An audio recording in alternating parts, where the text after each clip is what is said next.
Rachin ரவீந்திராவும் கான்வேவும் opening வந்தாங்க. Power பிளேவை பாலாக்கிட்டு போய் சேர்ந்தாங்க.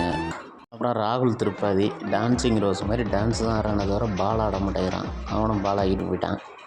அப்புறம் நம்ம தமிழ்நாட்டு தம்பி விஜய் சங்கர் வந்தோடனே டக் அவுட் ஆகிருக்க வேண்டியது கேட்ச விட்டாங்க. அப்பயும் உருப்படியாக சொல்லிக்கிற மாதிரி ஆடலை. சிவம் டூபே வந்து இறங்கி கடைசி வரைக்கும் நாட் அவுட் பேட்ஸ்மேனுங்க.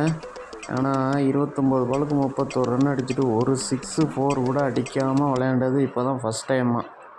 அப்புறம் நம்ம தமிழ்நாட்டு அஸ்வின் துரைசிங்கம் உன்னை டிஜிபியாக பதவி உயர்வு கொடுக்குறேங்கிற மாதிரி முன்னாடி இறக்கி விட்டாங்க. சொல்லிக்கிற மாதிரி இல்லை, 7 பாலுக்கு 1 ரன்னு. ஆனால் ஜடேஜா மானஸ்தங்க வந்து பார்த்தாப்புல ஒரு பால் முடியல, 2வது பால் கீப்பிங் கையில் கொடுத்துட்டு போயிட்டே இருந்தாப்புல. அப்புறம் நம்ம தலை தோனி 4 பாலுக்கு 1 ரன்னு. இவர் விளையாண்ட ஆட்டத்தை பற்றி பேசினோம்னா அவர் வாங்கின வேர்ல்டு கப்பு தெரியுமா, ஐபிஎல் கப்பு தெரியுமான்ட்டு முட்டு கொடுத்துக்கிட்டே இருப்பாங்க. எதுக்கு வம்பு.